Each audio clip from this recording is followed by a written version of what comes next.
Welcome back to Mom in Mind. I'm your host, Dr. Kat. On this episode today, we are talking with Kelsie Hammonds. She is a licensed clinical social worker and certified perinatal mental health therapist in Arkansas. I'm really grateful that Kelsie is coming on to share her experience because she had been previously trained in perinatal mental health prior to having her child. And I think it's a really important perspective for us to all be hearing is that somebody who has been trained in perinatal mental health can still deal with perinatal mental health conditions. It's totally possible. It happens to many people. But there's an idea that we still carry as therapists that because we are trained in things that we shouldn't be experiencing them. And that just simply isn't true. We're still human. We still go through things, and it can be hard to manage, even with training, because it is very different when you're going through something. And Kelsie shares her experience with us today and helps to highlight what that can feel like and be like. And I know that a lot of people, a lot of therapists in particular, who listen to this podcast can identify with this. It's also true that a lot of people in helping professions in particular have a harder time sort of being okay, quote unquote, that they are dealing with something and getting help for it because we are trained to be taking care of other people. But I believe that Kelsie brings a real human and empathetic and relatable side to this experience. Kelsie became a mother in early 2020, and her entire postpartum experience was during the height of COVID. Although she was trained in what to look for and supportive tools to mitigate postpartum stressors, she struggled with the additional unpredictable layers of stress that came up as she went through her healing process from her traumatic birth experience, all while navigating the collective pandemic trauma that was being experienced by so many of us. She attempted to find her own rhythm and regulation during this isolation. She felt as if she was mothering against the current. Kelsie's own experience lit a fire in her own work, to listen and support more women during these transitions, as well as help them feel more connected and regulated. Kelsie is sharing with us today what her journey was like and some things that she learned along the way, and as well as how she's now integrating that into helping others. I really enjoyed this conversation with Kelsie, and I hope you do too. Let's meet her. Welcome, Kelsie. Thank you for being with us. Thanks, Dr. Kat. I listen to your podcast all the time, and I just want to say that your stories that you share are so empowering, and I'm thankful for this opportunity to be able to share mine. Thank you. Yeah, I appreciate that. I know for some people, there might be, except for maybe therapists, but there can be some hesitation to listening to people's stories because, Mhm. especially if you yourself aren't quite um, out of, out of it yet. Mhm. But sometimes hearing the stories is what can help you get out of it a little bit more. So, Mhm. um, I appreciate you wanting to come on and share, especially because you're a therapist in this field, and it can be hard just as a therapist in general to go through this. Mhm. But I'm interested to hear your journey through this as a specialist. So, Yeah. yeah, please start wherever you'd like. Yeah. So, I completed my certification for being a perinatal mental health therapist when I was pregnant, and this was in 2019 before we ever knew anything about an unprecedented pandemic. And I had my baby in February 2020, and then I was going to take some time off and get back into maternal mental health. And I call this my immersive internship because I felt like I knew all the things, or I was learning all the things. I knew what to look for. And postpartum for me really was kind of a big slap in the face. Mm-hmm. I was prepared, I felt like, on one hand, and then I was very not so prepared with, probably mostly because of the pandemic. So I had planned for a natural birth, process, meaning for me, it was I didn't really want a lot of medication or just kind of low intervention. Mhm. Um, and that is not the way things ended up for me. Mhm. I had a few interventions and I ended up having a cesarean. And of course, you know, my brain's kind of going back and forth, but afterwards, you're like, oh, I could have done this. I should have done this. I could have Mhm. done more of that. Mhm. Um, and now it's in a more healthier space where I'm like, okay, if I have another baby, maybe I'll do some things a little differently. But for me, postpartum, I couldn't get over the I should have, I could have, I Mm. wish I would have. Mhm. And having a unplanned cesarean really shocked my nervous system for lots Yeah. of different reasons. Right. Having a major abdominal surgery and not planning for it, and being a new mom, about a month into being postpartum, where I was starting to feel like I was getting my groove, but I also started to notice some anxiety creeping in. Mm. Is when we got the news that everything was shutting down and there was the pandemic, and Mhm. nothing was known about the pandemic at that point whatsoever. So, of course, we didn't have people or guests in our Right. home with the new Right. baby. Our village was already so small anyway, and Mm. people wanted to help at first, but everybody was sort of dealing with their own stuff. And so, for Right. me as a therapist, I knew what to look for. And I was in the midst of this, what I felt like now I can look back and say, like, okay, it was a little bit of a crisis. Mhm. New mom, learning Mhm. everything, navigating in the middle of a pandemic. Yeah. But in the middle of it, I I've had anxiety before. I've struggled with anxiety before. I've had depression before. And the feelings that I had postpartum were not anything that I've ever experienced. Mhm. And I had heard people say that, but I actually got it. And Yeah. it wasn't Right. until a few months after, when I wasn't in the peak of the heightened state, that I was able to kind of look back and be like, oh, I was not myself. And Mhm. I think Mhm. um it's still taken me a lot of time to become like, what is who am I as a mom? Who am I and what is my identity in that normal realm of shifting into motherhood identity?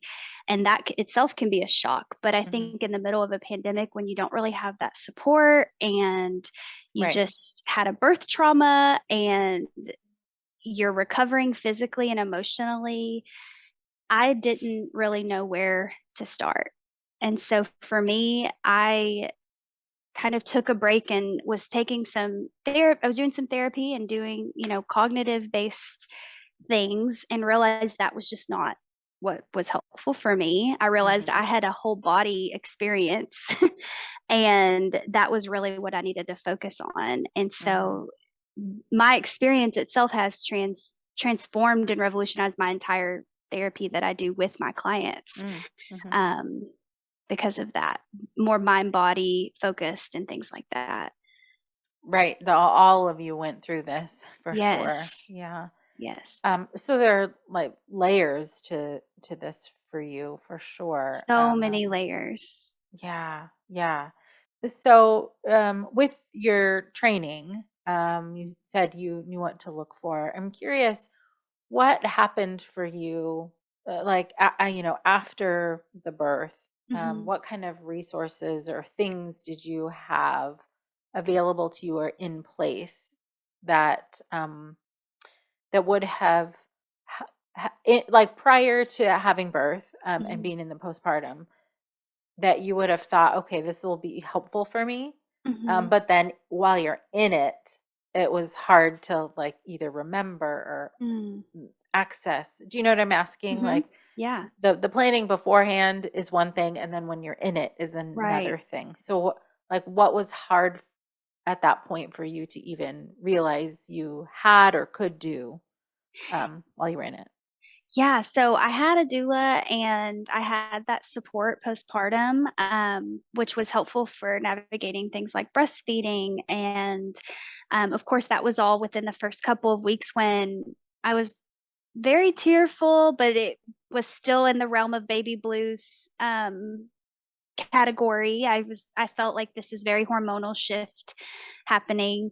Mhm. But and I also had, the name and number of a therapist that I knew that was specialized in perinatal mental health. Mhm. But I think when the pandemic happened and started, and I was feeling the way I was as a therapist, I felt like I didn't deserve help. And I don't even Mm. think I really knew that I needed it in the peak of it, if that makes sense. Yeah. Yeah. Yeah. So I didn't, I relied on my partner for everything. He was wonderful, which was not, looking back, I wish I, would have had more support for him. Mm. But, Mhm. for physical recovery and mental recovery, he was pretty much the only person that was in our circle. Mhm. It took me a while even to reach out to that perinatal therapist. I did eventually. But even just the thought of any needing medication or needing to talk to someone was really hard, because I think during the pandemic, especially, everybody's struggling. Everybody's Mhm. struggling here. Or I would, Right. Right. Right. the clients that I would work with, I worked in an agency setting that was nonprofit. Mhm. So the women we worked with were low income, low house, uh, on the bridge of losing their house. Mhm. And their struggles were different than the struggles that I felt. So I was kind of comparing my own pain and struggle to what was like what I felt like was the time to reach out. Yeah. Um, Not realizing that it wasn't normal to not want to even get in the car and drive, because Mm. the thoughts that I was having was we would get in a car accident, or Mm. not Mhm. wanting my partner to leave the house to go to work because I was scared he was going to get in a car accident, Right. or not even wanting to walk, getting out and walking by herself because I was like, what if something happens and the stroller Mm. skips and I drop the baby? I mean, there Mhm. were so many scary thoughts that I knew, Karen Kleiman, that reading all the books, scary thoughts happen. But Mhm. when you're going through that, when you're having these scary thoughts, you can't just tell yourself don't think them, or that they're normal, or that they happen. You Right. feel that they're real. You feel Right. that Yep. Yep. it's terrifying. Yeah. Yeah. That. Thank you for that. I appreciate you kind of giving that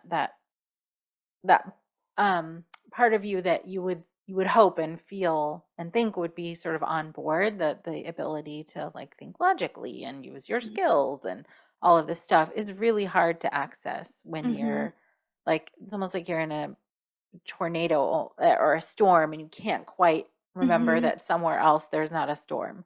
Right. It's hard. It's Mm-hmm. really, really hard to even recognize. And I think it's especially hard for, a therapist doing what you're doing, like the Mm-hmm. comparison, like, not everybody hears the stories that we hear, Mm-hmm. all the time. So you have this point of reference that something could be worse than what Mm-hmm. you're dealing with. And your brain, although it felt, distorted of like the fearful, scary thoughts, there was also this like irrationally rational part that was Hmm. saying it's not that bad, kind of Hmm. gaslighting yourself. That is Where true. I went back and forth between wanting to reach out to this therapist. I kind of, for months, and eventually did. Especially before I went back to work, and I felt like that was a helpful start to things.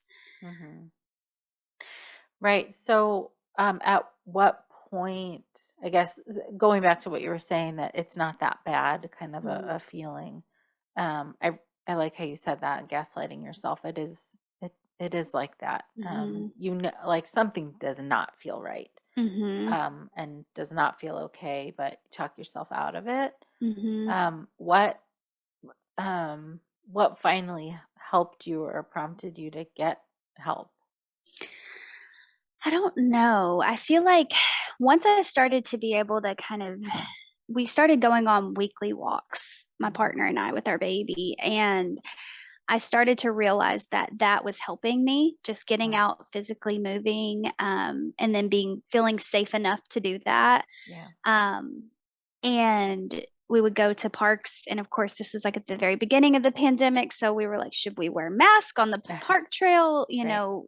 which added heightened anxiety for things for sure. Mhm. Um, I think once we started to do that, and it had been about 6 months, and I was still pretty fearful. And I was like, okay, I can't tell if this is postpartum anxiety, pandemic anxiety, generalized anxiety, maybe all of the above, Mhm. but I need to probably talk to somebody.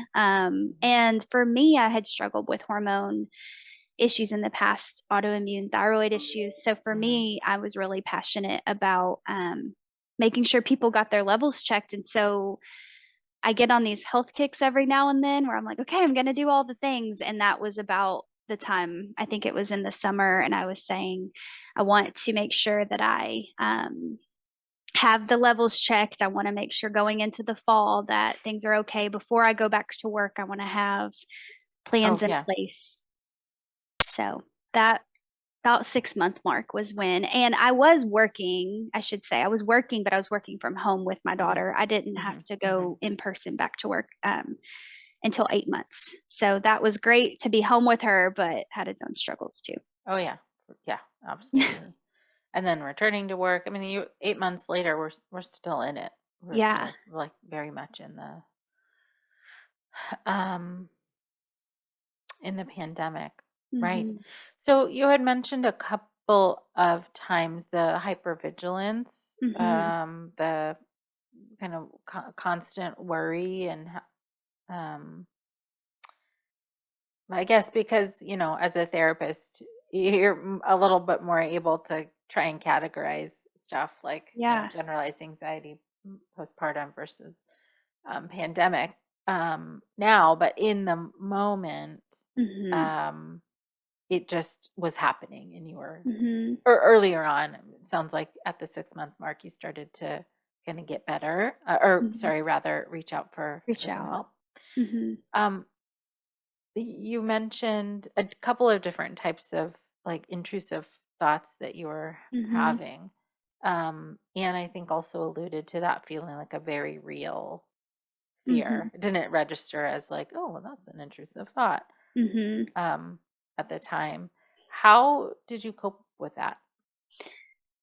So eventually the heightened anxiety did go away. I don't want to say it went away on its own, but it seems like the more rational side of my brain actually did have a chance to turn on. So eventually I did have, um, you know, the part of my brain that said, okay, those are just thoughts. Thoughts are just thoughts. Like I was able to actually do that. But what I learned, and this didn't come out until later, was I started to kind of learn more about the nervous system and learn Mm-hmm. that I was in a very fearful state. I was in fight or flight, mostly frozen, really. Mm-hmm. I could feel very activated, but I didn't feel like I could move or do anything about it.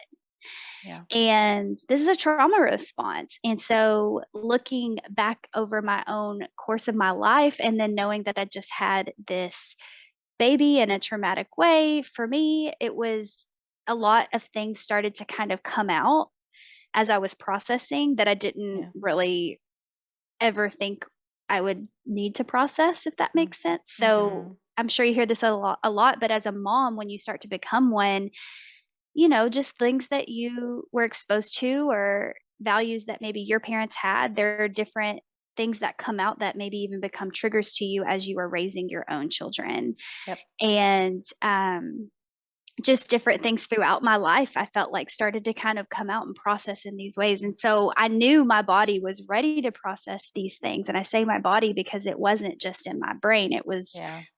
this physiological experience of pregnancy, birth, and now healing as a mom was it. I could tell it was I needed something different, more Mm-hmm. physiological. Mm-hmm. And so I actually ended up getting a therapist that was trained in somatic experiencing. Mm-hmm. And this didn't happen for a while, but I finally got in with her. I was on a wait list for a very long time. And it wasn't just, do you feel anxious? Like, where do you have this anxious thought? It was, how does that make you feel in your body? Like, what Mm-hmm. do you think you're anxious? Okay. where do you think that you're anxious in your body? So she would drop me back in every time I would say, like, I Mm, think I feel. It was more like, okay, mhm, where do you feel? mhm, And that really started to help because I could really start to process one, where these thoughts and fears may have came from, but more mm, importantly, how to process that out through my body, which is where the fear was held, if right. that's making sense. Oh, for sure. Yeah, yeah, yeah, yeah. Um, it right. I'm glad that you brought it back to the body, some experiences that you were having, realizing that it's not just a. It's so hard. I mean, even the language that we have for what we experience is so Hmm. separated, in some ways. So the therapy that you're describing really is separated, meaning mind and as if mind Hmm. and body are separate. Right. Um, uh, but that idea of like kind of dropping back into your body, I'm wondering, like, for people, sometimes for people who've had a traumatic experience physically as well as mentally, emotionally, it can be a little hard to go connect with body stuff, Yes. especially if it's connected to other stuff like from Yes. previously in your past. Hmm. Um, but it sounds like you got a lot of healing at the same time. Yeah, and that's kind of the premise, is to not go too much too fast, too Mhm. soon. If Mhm. something, that's why I think this work is really, to doing it with somebody who's trained is really great, because I was able to really feel safe enough and feel like my body was being heard. Like, even if I was saying, yeah, we can keep going, Right, right. let's pause for today. Like, having somebody be able to take my body safety into consideration. Mhm. Because it's a very powerful therapy, and I love it. And at the same time, I think that, you know, there is a lot of mind preparation that goes into it. But what I've learned is that your body's already has experienced the worst, or is currently, if you're in that trauma state. And Mhm. so addressing it in that way, the bottom up, Mhm. your brain is up here telling you all of these Mhm. things. And Mhm. if you can drop in, it can really help those thoughts sort of, um, I don't know if watered down is the right Mhm. word, Mhm. but sort of flesh it out a little bit, allow you to Mhm. really see, okay, this is where I'm feeling anxiety in my chest. Mhm. Maybe if I open my chest up a little bit, or maybe if I spread out a little bit and tend to that feeling and sensation, I can shift. And if I notice Mhm. that tiny little shift, noticing the tiny shifts is really what helped me. So if I Mhm. was feeling at a Mhm. 10 and I was Mhm. like, my intrusive thoughts are here, and I still, we're human. Sometimes I do feel like at a 10, I can say, I'm feeling really dysregulated, and I have tools now that I've practiced well enough that I can just go outside and make a little shift. Take a breath of fresh air outside. Now Mhm. what can I do? Now that I've Mhm. come back Mhm. down into Mhm. my brain a little bit, now that what's something else I can do to feel a little bit more of a shift? Sure. So, Yeah, I'm thinking especially with what you're describing, that like freeze response. It can feel really difficult to be unstuck from that. mhm. Um Unthawing. yeah, absolutely. Um So, I mean, you've learned quite a bit of, for yourself in your own healing journey. You've learned tools, and you said that has also. What kinds of other experiences did you have? Um, what kind of learning how to, like you said, unfreeze or Mhm. thaw in Yeah. your experience, like of the physical stuff? Yeah, so the cesarean itself, being on an operating table, especially if you're awake, it's a Mm, very bizarre experience having a cesarean for those of us who've had them. mhm, You're awake, you're about to have a baby, you're getting cut open, and you can't move, you can't mhm, move the rest of your body. You're frozen. And I didn't realize until later, way later, that frozen physiological state had an impact on my nervous system. mm, Being able to name it and then kind of going back and process some of that was really monumental for me. mhm, When I was ready to finally process some of that birth experience, um, I would. have this physiological pain. I would have the physical pain when I was postpartum because I had just had surgery. And anytime I would feel the pain, I would have an emotional release. I would cry. Mm, And this was mm, also maybe some baby bluesy hormone mhm, stuff, but I was already starting to feel that physical release. Um, so that sort of led me into, okay, there's something deeper going on here in my cells and in my body that wasn't just here. mhm. So as you're talking about your experience, obviously we're getting just kind of parts of it here, but um, having training in this specialty specifically, Hmm. and then going through this while you Hmm. have some knowledge of what you're going through, like after you started to understand what was going on, what was Hmm. that like for you to kind of be putting all of this together as someone who has the training and has is going through it? I think in part it was empowering, although I don't feel like that was the first emotion that I Hmm. felt. Probably more on that side of things now. But it was also, like we mentioned, I felt like I was gaslighting myself a lot. Yeah. And wondering, like, am I just making things up? Is it really Hmm. that bad? Maybe I Hmm. don't need this type of support. Maybe I can handle it on my own.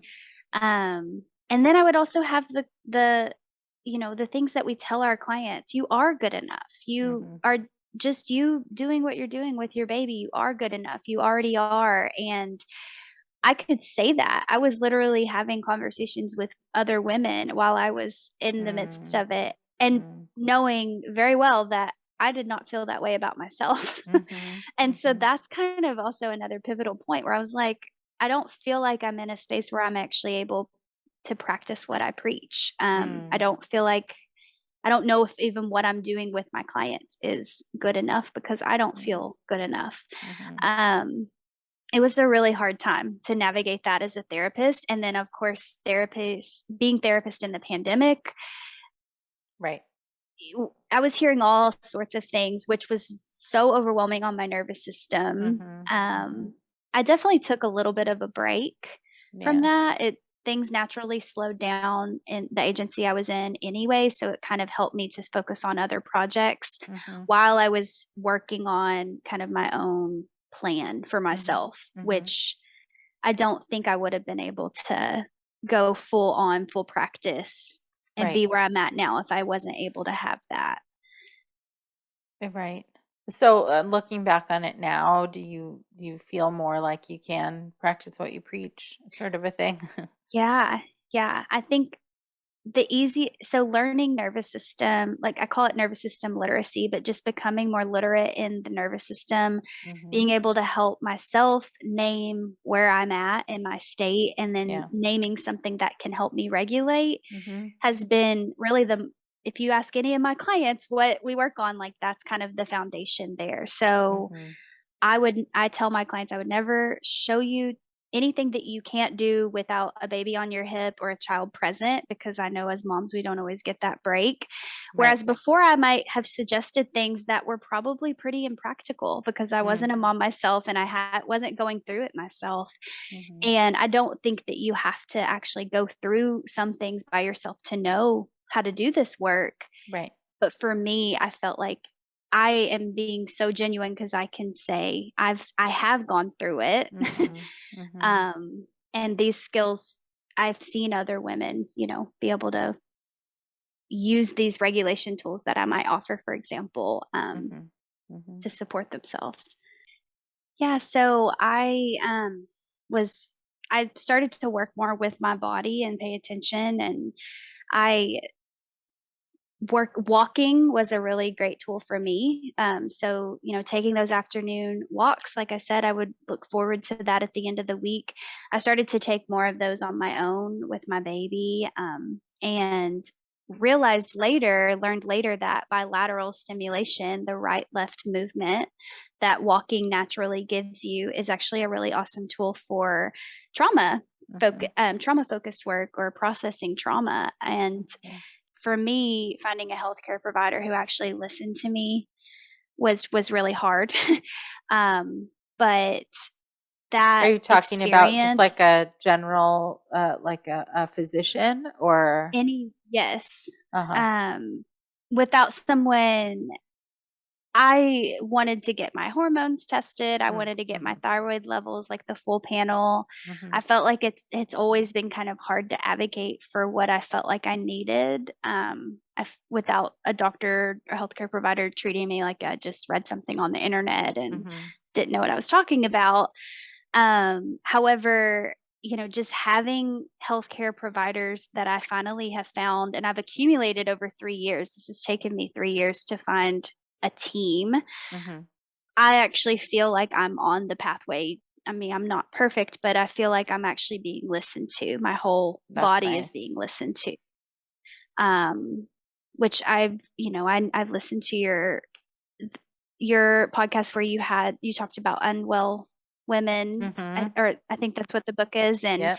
that really resonated with me because I felt like I've had mystery symptoms and people were like, "You're fine," and I Oh, was having autoimmune issues, and so getting my thyroid checked, getting my hormones checked, realizing, okay, there are things here that are out of place, but that was empowering yeah. because had now things that I could see on paper and have from that functional lens be able to kind of say, okay, optimally, my body isn't in the right place, which makes sense why my mind doesn't feel in the right Mm-hmm. place. Mm-hmm. So, yes, working out, but really working out from like, what does my body need today? It could be I can roll around on the floor, or I might need to lift some weights, Mm-hmm. or um, really focusing on what my nervous system needs has Mm-hmm. been just listening to that and giving that credit has been really pivotal for my entire mental health.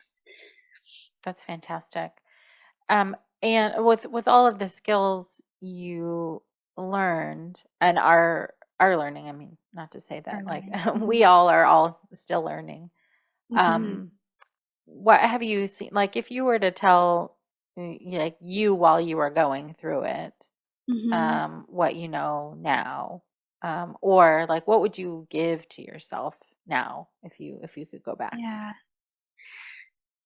Oh, so in meditation work and visualization, I do sometimes do this, kind of go back to that self and sort of just I envision myself being nurtured with the village that I felt like I needed that I didn't get. So Yeah. that alone, if I would have had that skill or even been able to imagine that, maybe that would have helped. But noticing those shifts, like I talked about, like having the knowledge that I can notice a tiny shift, and once I notice that shift, I might be able to shift a little more. The things that I was already doing really were good enough. Like I was noticing those micro moments or those micro doses Mm-hmm. of safety that I like Mm-hmm. to call them, with my baby smiling and laughing and getting to spend those 8 months with her, even though I was in fear. But knowing and going back and looking back now and being able to say, okay, but there were those beautiful moments.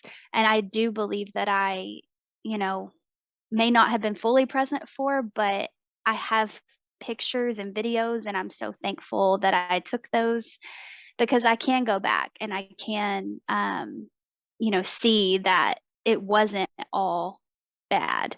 Even if Mm-hmm. in the moment I felt like things are really scary. Um, but just telling myself, notice those moments, and then Mm-hmm. also that, it's okay Mm-hmm. that things will get better. Mm-hmm. I guess I'm thinking of just telling myself if I had a future self coming in that time. But if Yeah. someone is listening, is kind of going through that or having these scary thoughts, dropping into your body and really focusing on where in your body sensations are and starting there can be really supportive. Um, Even if it's like I'm feeling this anxiety in my chest, maybe even putting a gentle pressure on your chest or having your baby and holding your baby and rocking them slowly while Mm-hmm. you breathe, co regulation and connecting to yourself. These are all things that I do now with my toddler, and they work, and I've been Mm-hmm. able to show new moms these things. But they're also skills that I've learned along the way that I felt like would have been really nice if I would have had with my first. Yeah, yeah, for sure. I find that that is that what you're talking about, like the stuff you would have liked to been able to give yourself at the time. It is one of the harder parts of working with moms, new moms, to try and almost like help them learn that they're not bad or they're not failing or that their anxiety is just a function of what they're going through and that their depression Mhm. isn't who they are. It has such a grip, and you know this from going through it. I know it from going through it. It it's it takes time. It Mhm. takes time. Like we can, sit with them, with our clients, and help them understand it's over time. But initially, it just is the feelings are so big and so Mhm. overwhelming that it can be hard to believe that Mhm. you're not all these things that your thoughts are telling you that you are. Mhm. Takes a long time.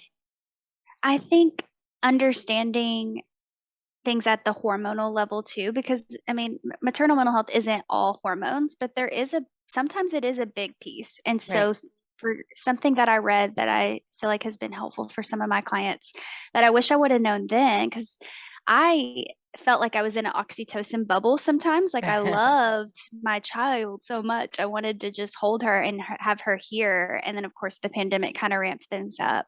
But a Yeah. study I read, and the reviews are mixed, but there was one study that I kind of say to my clients, take it or leave it if this is helpful for you, that said higher levels of oxytocin in moms was shown in moms who also had like really scary thoughts. And I thought Mhm. that was so interesting, and being able to have, okay, well, that makes sense why I wanted it.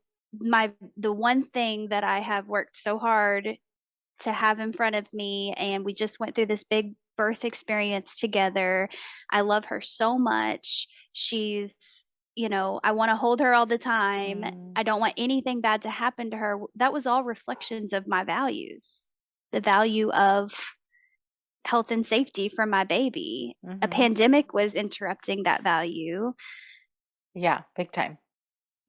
So there were lots of reasons now that I could go back and say that's why, like, there was, if there was a high amount of oxytocin, whatever, but the ultimate line was I cared about my baby so much that there was a lot of fear, from external fear, that was interrupting that. Mhm. And so that sometimes I tell my clients there's nothing wrong with you. It's, Mhm. to me, your stressors, what you're stressed about. If we uncover that, we can really try to figure out what those values are. We can Mhm. identify them. If you're Mhm. stressed about something, harm coming to your baby, well, a value must be that you want to keep your baby safe. Mhm. And Mhm. so we start there. What is one little thing you can do right now in this moment that brings safety to you and your baby? Mhm. And if I would have had somebody to be able to say that and help me name, well, my baby's smile, or look how cute her Mhm. little toes are, Mhm. or Mhm. be able to say, you were up with her at 3 a.m. and now you're up with her again breastfeeding, like, go you. And just to be able to show me those micro moments that I was doing a good job. Mhm. Right? That's hard to see. It's like Mhm. your actions from the outside, people might be able to see Mhm. yep, you're doing all the things, Yeah. and you're present and you're taking care of your child. But if your internal process is often doesn't match that, Yeah. If you and don't has you feel it. believe in, right, that is true. It's really hard to feel. So you mentioned a little earlier on that you kind of shifted out of agency work, Mhm. and in part because of what you've gone through and maybe what you wanted to do all along, you've kind of started your own thing. Mhm. Can you say more about Yeah. that? Yeah, so right now I'm in a group practice, and we all are kind of contract workers, but the name of my private practice and my business is Heart Led Mental Health. And for me, the name itself means I'm leading from my heart. I'm listening to the whole person with my Mm, heart and not just my brain.